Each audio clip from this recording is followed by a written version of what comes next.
say a few words, and after that, it's happy to take questions.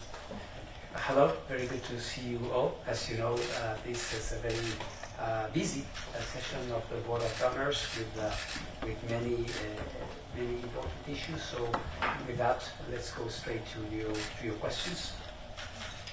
Any questions? Yes. Hi, David Al-Ahnaf from Al Arabiya. I have the first question regarding what you just told the board about receiving plausible answer from Iran regarding one of the 3 secret locations. We heard a response from Israel. Benjamin Netanyahu, the Israeli Prime Minister, has said that you have bowed to political pressure from Iran. He's also said that the IAEA might lose credibility over this. How do you respond to that?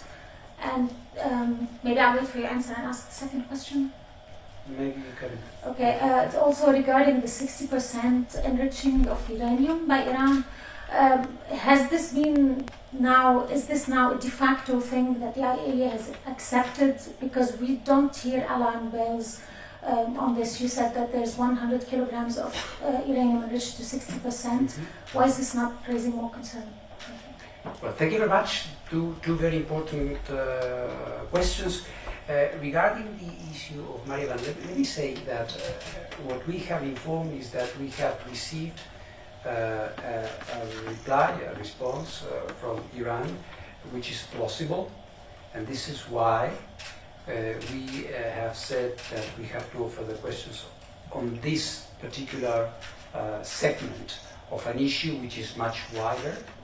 As you know, we continue to maintain an assessment regarding this site where some very specific type of testing was conducted, and we have not changed that assessment. What we have is received a reply that is plausible, so we cannot exclude that what they are telling us may have happened, although we do not have any means to actually prove or disprove that was the case. But that was the case, we cannot exclude it. So then, on the qualifications that may be there, or opinions or comments on what we do, we are used to this, you know. One day is one side that says one thing, and the other day is another side. We accept this as part of our work. Our work is neutral, is impartial, is technical, and we will always say things as they are. The considerations of what this implies is not up to us, and I will never comment on government's opinions on what we do. What I can tell you is that this is technical work, and what we are saying is technically correct. Then on the 60%, well, on the reactions and why there are not more reactions about this, or and again, it's perhaps it's a question that you should put to others, not to me. What we are doing is telling the international community the exact amount of enriched uranium at that level of enrichment that exists, and it is, as you may have noted, above 100 kilograms, maybe 116, 15, something like that, at that level. And the general inventory of enriched uranium has been growing. It's around 4,500, and in different amounts for the different degrees of enrichment is growing, as we are seeing. And on the 60%, you say, have you accepted? Well, enriching uranium is not forbidden, as you know. What we do is verify what is happening, and we inform. So this would be my answer. Hi, DG. Hi. Just to get back to the core of, I mean, we're used to hearing, unhappiness from Israel about various aspects of this file, but there's a new accusation here, which is that you've essentially watered down safeguard standards in response to, or because of some political considerations, right? So can you say that categorically that is not true? And then secondly, on your statement to the board, where you said that essentially Iran should allow the installation of further monitoring equipment without further delay, suggesting there's been a delay. What was that due to? What has happened? Why is this taking longer than you expected? And how much longer should we expect this to go on for? Yeah, thank you, François. On the standards, of course, we never ever water down our standards. We stand by our standards. We apply our standards, and if anything, in this process, which is a complex process, which you have been following, we have been strict, technically impartial, as I like to say, very firm, fair but firm. So we are not in the business of watering down or politically adapting anything. These are opinions. We do not take issue with them. We understand that there may be opinions. And without further delay, well, this is of course something on which there can be opinions.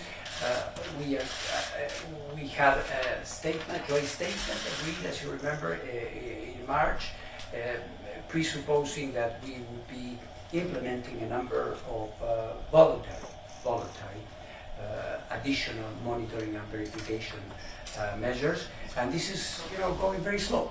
This is the reality. We have been doing things. This is why, and I think this is also part of my obligation. I have to report fully what is going on. It wouldn't be fair to say that nothing is happening. No, that would not be true.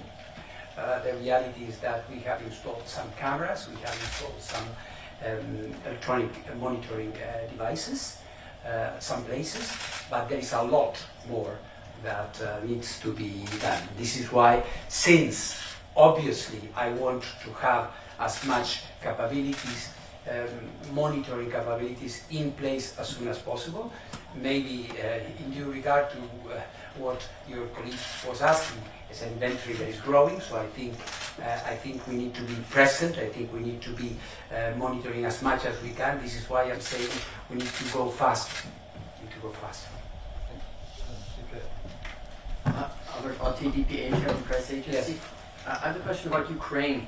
On the sidelines of the Security Council meeting last week, I think you indicated that you wanted more IAEA monitors or experts in Zaporizhia, and in the meantime, Moscow has also signaled that they're willing to have more people there. So exactly how many are there at any time now? How many more do you want? And additional question on that is, as part of your 5 points, you said that one of the 5 points is that there should be no military personnel that can carry out attacks in the plant. Mm-hmm. So how are IAEA experts equipped to monitor that? Thank you very much for the question, Albert. On the issue of the number of experts, this may vary. Typically, we have 4 people. We might have a little bit more. It will depend on the type of work that we want to carry out. We welcome the comments that the management of Russia, which is in effective control of the station, will be accommodating a bigger presence. So we will decide depending on the activities that they need to carry out. Quite clearly, with 5 basic principles being established last week, we will also be assessing that against the background of the real situation. The whole point of doing this is because we consider that military activity, and in fact there's already a report about that, even today. The military activity in the area is going to be increasing, so there might be a need for more. It will depend. There has been commentary about the ability of our inspectors to monitor this. I stand by what I said in New York. You may have heard. Our experts are perfectly capable of observing and reporting on the issues described in these basic principles. And with regards to the military presence, of course, we were careful in drafting this and in consulting, because these points have been consulted with the two sides, in characterizing them as forces that could be used to project force as opposed to security presence on the site. So that can give you an idea of what we have in mind. Thank you very much. Yes, Johannes Berschberger for CGTN. Regarding Japan's plans to release wastewater at Fukushima into the ocean, are there any new concerns, and how is the IAEA ensuring safety in the Pacific? Well, the concerns that exist, there are countries in the region that have expressed concerns about this plan, and we have been carrying out a very detailed and meticulous process of preparing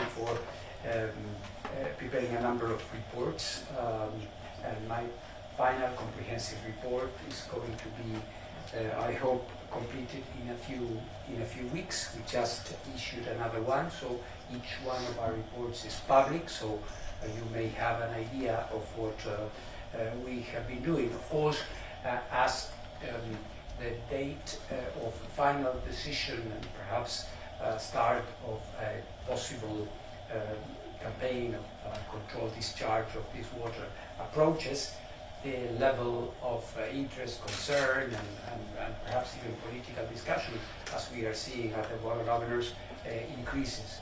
There is nothing new specifically on the technical level.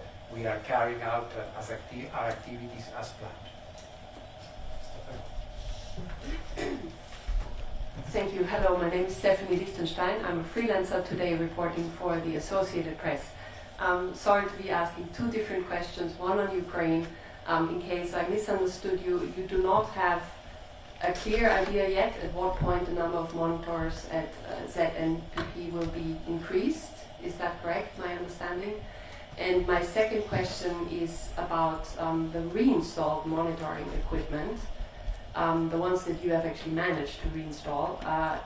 Do you have access as of now to that data, or an agreement at what point you will have access to that data? Yeah. Thank you. Thank you very much, Stephanie, for the two questions. On at what point, in general, there is, my idea is to reinforce ISAMS, because ISAMS will have now a wider mission, if you want. So there may be a need to reinforce the teams. The moment is not so relevant. It may be with the next rotation or with the following one. I don't consider this as a point of substantive relevance. Second, on the reinstallment of equipment and the access to the information, it's a very good point, and this is something I have raised with my Iranian counterparts.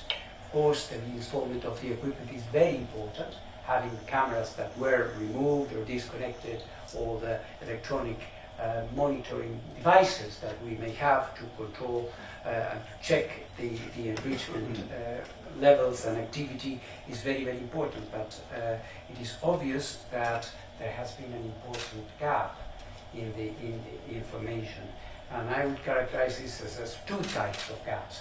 In the first place, you may remember the issue is a bit complex and intricate, but it's like that. We had an arrangement as a result of one of my trips to Tehran in February 2021, when we decided that we would have all these systems, but the information itself would be kept in a very complex, convoluted way under our seals, but without us having access to that information. That is one thing, because we never had access to that information. That information, when Iran decided last summer to disconnect these systems, etc., well, it remained there. And then there is the gap, I would say. There's a gap from that point to now, where we don't have cameras, we haven't had anything So no information, no cameras, nothing.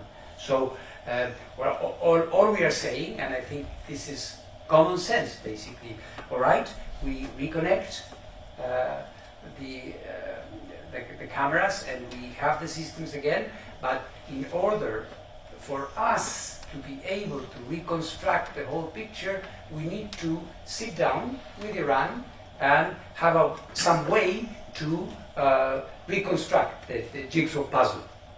And there may be parts that are going to be a bit more difficult because in some for this first gap, as I described it, we have the footage, so it's easier for our people to do that. But for the second part, from June 2022 to June 2023, then it's a matter that will require some other type of consultation, access to records, talking to people, making some projections, etc., etc. So in the end, we can reconstruct the picture and say, well, in this period, our gross estimate is that such and such amount of rollers and bellows, etc., have been manufactured. I hope it's understandable. If it's not, I'm sorry. I can try again. Thank you. Councillor Nagy from BBC Television. Yeah. I have three questions, Yeah. if I may. Yes. First, on Prime Minister Netanyahu's statement, that he says Iran is continuing to lie to the IAEA.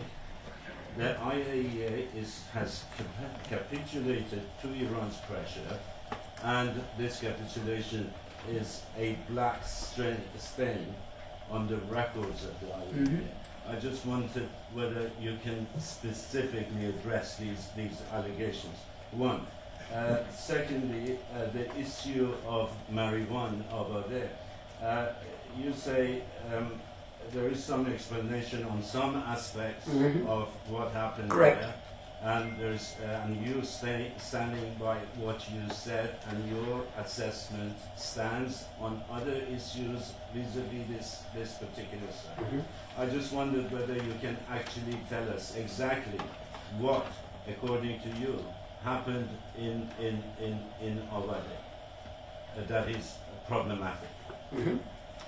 And thirdly, the issue of the 83% enrichment that was found last time, a few months back. Are you satisfied that this was an accidental thing or a normal sort of a thing in the process, or was it more than that? Can you specify that, please? Yes. Thank you. Thank you very much. All right. As I said, I would never enter into a polemic or an argument with the head of government of any member of the IEA. They have their opinions, and what I said in my answer to Francois stands. I mean, we never politicize exercises. We have our standards. We apply them always. So, in any event, I would say that politicization is on the eye of the beholder. They may be seeing things in one way or the other, and I won't criticize that. We simply do our job in the same way, and we continue doing our job in the same way. And we respect comments from everyone. On Marivan Abadeh, it's a long story, as you know, and what I was trying to explain is that we have a previous assessment which is well known, that in Marivan Abadeh there have been a number of explosive experiments in the past, for which there hasn't been any preparation for neutron detectors to be used with nuclear material at an ulterior stage, which are part of the assessment, the historic assessment that the IAEA has been having on this site. Then, as you may remember, the IAEA conducted some complementary access in 2020 or 2021, and then new traces of anthropogenic uranium were discovered, and on this particular aspect, Iran has provided us with an explanation which we characterize as plausible, not impossible. So in good faith, we cannot say that it is impossible that this happened. We don't have any additional proof. We have approached other member states which were possibly involved in the explanation that was given by Iran, that this was part of mining activities conducting at the time of the Soviet Union, and that perhaps as part of this, some of these traces could have been originated because of a lab that was located there. That is not impossible. We don't have a way to prove this, but we cannot disprove it either. So as we conduct our work in good faith, we cannot simply for the sake of keeping something open, continue to seek what is impossible to pursue. But as I said, this is a segment of a very wide issue. So these ideas that we are closing, cancelling things is not accurate, it's incorrect, right? So I hope this is clear. And on the enrichment, yes, I think the explanation was technically correct. What we, of course, and I think is very credit to our excellent inspectors and experts that were on the spot immediately able to identify this very high degree of enrichment. We had an analysis with the technical operators of this facility, and again this oscillation, there's an oscillation that could be at the source of this very high level. What we have said is that there hasn't been any accumulation, no storage, no production at that particular level. Incidentally, these electronic devices that we are trying to set up are very important in giving us an immediate impression of what happens in case there is another oscillation or otherwise. This is, we are something that we are monitoring permanently. We have to move on the question back. Yes. Hello, David. Hello. My question goes to your last response to my colleague. Yeah. Also, in your statement to the Board of Governors, you informed about the installation of the new devices in Natanz and Fordo facilities. Mm-hmm. My question is, could you tell us more about the function of the devices, and will the agency, will the IAEA have access to the data of the devices? Yeah, yes, yes, because these are online, like an online system that allows you to read automatically or in real time the activity, cascade or the enrichment activity. So you have direct access to it. And I think it is something that works well because it's also in the interest of Iran that we have a clear view, so there is no doubt of what is happening. In any case, we would be able, even in the absence of this, I want to say, in the absence of these systems, devices, we would be able, as we did when we found this 83.4, we would be able to do it, but this provides us with a more reliable, immediate source of information. Thank you. Thank you so much for coming. You should be back. Thank you very much. Thank you. Bye.